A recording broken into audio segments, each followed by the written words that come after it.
Welcome to NWEA Basics for Teachers, the class report. I'll be sharing my screen with you.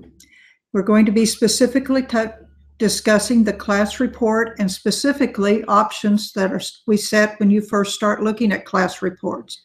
You should see the screen that you could on my site that shows the growth reports options. So we're going to choose class report. Click on class report.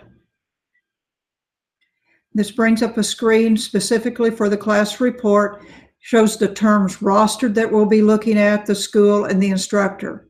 You will be able to set these yourself if you have a variety of choices. For this one, we only have one choice, and I'm using some sample data that NWEA provides. So we're looking at Mr. Reband's class at MAP Bachelor Middle School. I'm going to change the term rostered and term tested to make sure that there are results available. You will need to set those that apply to the test results you're looking for, or the assessment results. Going to choose one of the classes to look at or all of them. To expedite things, I'm only going to choose one class. I'm going to only choose one subject at this point, so I'm going to clear all of the check boxes and then choose reading. In this case, you would choose the subject you are interested in or all of them. It takes a little longer for the report to process if you choose all of the more subjects than that. Report options that you can set to group by gender, by ethnicity, or no grouping at all. I'm going to leave it at default for no grouping at all. For sort order, I'm going to leave it at default for the test writ. That means it will sort by in the order of the writ assessment scores. You could also sort by student name. It makes it easier to find students, but more difficult to work with the data.